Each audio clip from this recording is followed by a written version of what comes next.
निर्णय कपूर हमारे सहयोगी जुड़ गए ज्यादा जानकारी के साथ। निर्णय, अभी तो तय हो गया है कि कल चुनावों की तारीखों का ऐलान होगा। क्या तैयारी तमाम राजनीतिक दलों की खासकर गुजरात में नजर आती है? देखिए, गुजरात में अगर आप देखें तो भारतीय जनता पार्टी ने ऑलरेडी अपने 26 में से 22 उम्मीदवारों के नाम जो है वो पहले ही घोषित कर दिए हैं। पहले जो दो लिस्ट बीजेपी की सामने आई हैं उसमें 22 उम्मीदवारों के नाम ऑलरेडी घोषित कर दिए गए हैं। कांग्रेस और आम आदमी पार्टी इस बार अलायंस बना करके लड़ रहे हैं। आम आदमी पार्टी ने तो करीब 2 महीने पहले ही अपने दोनों उम्मीदवारों के नाम अलायंस की घोषणा से पहले ही कर दिए थे। और कांग्रेस ने भी अभी जो पहली लिस्ट निकली है उसमें 7 उम्मीदवारों के नाम जो हैं वो अपने घोषित कर दिए हैं। लेकिन मैं आपको बता दूं कि जिस प्रकार की परिस्थिति, राजनीतिक परिस्थिति इस वक्त ख़ास तौर पे गुजरात में बनी हुई है, उसको देखते हुए कांग्रेस के लिए काफ़ी बड़ी चुनौती है, क्योंकि हमें ये जानकारी मिली है कि कई जगहों पे कांग्रेस के उम्मीदवार फाइनल करने में उसे काफ़ी तकलीफ़ें भी हो रही हैं, काफ़ी तकलीफ़ें पेश आ रही हैं। कौन लड़ेगा ये अभी तक तय नहीं हो पाया। ऐसे में अभी तक सिर्फ 7 उम्मीदवारों के नाम ही घोषित हो पाए हैं। मैं आपको बता दूं, गांधीनगर की सीट जहां से गृह मंत्री अमित शाह चुनाव लड़ेंगे, उस सीट पर कांग्रेस को कैंडिडेट ही नहीं मिल रहा है। हमें 2 दिन पहले ही जानकारी मिली थी कि कुछ लोगों से कहा गया बाकायदा, अभी जब राहुल गांधी आए थे अपनी यात्रा के दौरान, जब गुजरात से पास हो रहे थे, उस दौरान 2 लोगों से कहा गया है कि वो क्यों नहीं गांधीनगर की सीट से चुनाव लड़ते हैं, लेकिन उन्होंने भी अभी तक अपनी जो इच्छा है वो जाहिर नहीं की है, अभी तक अपना मन नहीं बनाया। यानी आप अंदाज़ा लगाइए कि जिस तरह से पिछले दिनों में राजनीतिक घटनाक्रम जो सामने आया गुजरात में, लगातार कांग्रेस के इलेक्टेड एमएलए जो हैं वो पार्टी छोड़ करके जा रहे हैं। वैसे ही 17 एमएलए थे उसके पास, उसमें से 4 एमएलए जो हैं वो बीजेपी में शामिल हो गए हैं। और इधर बीजेपी में और ज़्यादा कांग्रेस से जो नेता हैं वो टूट करके अभी भी आ सकते हैं। ऐसी परिस्थिति में इस वक्त कांग्रेस जो है वो बहुत ही डिसोरिएंटेड लग रही है, अगर पार्टीज़ के लेवल पे हम बात करें।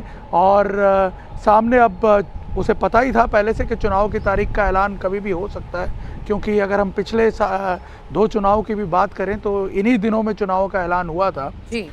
ऐसे में अभी भी चुनाव लड़ने की परिस्थिति में अपफ्रंट जिसे हम कहते हैं लड़ने की निर्णय, ये मुश्किल, ये चुनौती कांग्रेस के लिए गुजरात में है, तो ऐसी ही चुनौती कांग्रेस के लिए उत्तर प्रदेश में भी है। विशाल प्रताप सिंह मेरे सहयोगी इस वक्त हमारे साथ जुड़ गए हैं। विशाल, उत्तर प्रदेश की अगर बात करूं तो बीजेपी 51 उम्मीदवारों का ऐलान कर चुकी है, समाजवादी पार्टी की भी लिस्ट सामने आ चुकी है, अभी कांग्रेस के उम्मीदवार आना बाकी है। अब जब ये सामने आ गया देश के कि कल चुनावों की तारीखों का ऐलान होगा, तो क्या हलचल है राजनीतिक हलकों में?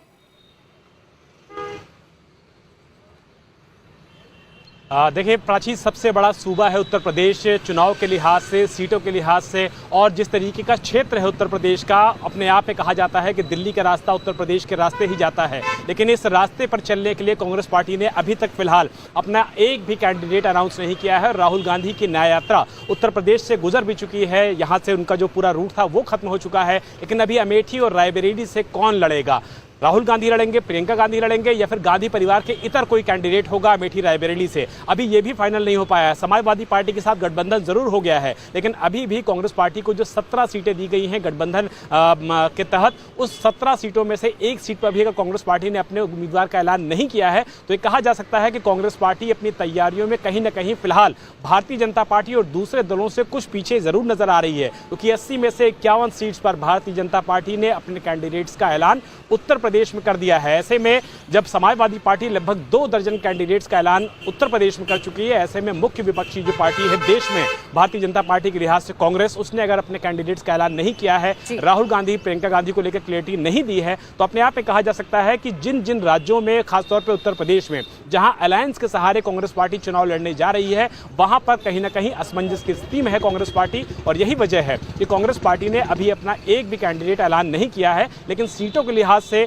परसेप्शन के लिहाज बड़ा से, राज्य है लोकसभा सीटों के लिहाज से, और यहाँ परसेप्शन में लीड ले ली है भारतीय जनता पार्टी ने। अब चुनावों की तारीखों का ऐलान कल होगा, इसलिए अपनी अपनी तैयारियों को जांचा परखा जा रहा है। शुक्रिया विशाल तमाम जानकारी के लिए। शोएब के पास हम चलेंगे, दिल्ली से हमारे साथ जुड़ गए हैं। शोएब, दिल्ली का ये चुनाव जहां भारतीय जनता पार्टी ने कई फेरबदल किए हैं, सिर्फ एक कैंडिडेट है जिसका दोबारा से नाम शामिल किया गया है, एक सांसद है जो अपना टिकट बचाने में कामयाब रह पाए हैं। कैसा दिख रहा है आपको दिल्ली का ये लोकसभा चुनाव? कल हो जाएगा तारीखों का ऐलान। बिल्कुल देखिए, कल तारीखों का ऐलान हो जाएगा, इसका इंतजार था। हालांकि कई लोग सोच रहे थे कि शायद आज होगा, लेकिन अब चुनाव आयोग की तरफ से साफ कर दिया गया है 3 बजे प्रेस कॉन्फ्रेंस होगी कल और उसमें चुनाव के तारीखों का ऐलान किया जाएगा। इसके साथ साथ दिल्ली की जहां तक राजनीति की बात है तो पिछली बार भी हमने देखा कि बीजेपी ने 7 सीटें यहां से जीती थी। इस बार भी बीजेपी जो फेरबदल किया गया है, सिर्फ मनोज तिवारी हमें जो चेहरा है बीजेपी की तरफ से वो पुराने दिखाई देते हैं। सांसद के तौर पर तमाम जो कैंडिडेट हैं उनको बदल दिया गया है। तो बीजेपी को उम्मीद है कि फिर से वो यहाँ पर अपनी जो जीत है वो दोहराएगी। लेकिन कांग्रेस और आम आदमी पार्टी का दिल्ली में गठबंधन है और हम देख रहे हैं कि साथ मिलकर चुनाव दिल्ली में लड़ रहे हैं कांग्रेस और आम आदमी पार्टी। तो यकीनन बीजेपी को कितनी कड़ी टक्कर दे पाती है ये गठबंधन या फिर बीजेपी उसी तरह से जैसे हमने 2019 में देखा कि 7 सीटों पर उसने जीत हासिल की थी, उसी तरह से नजर आती है।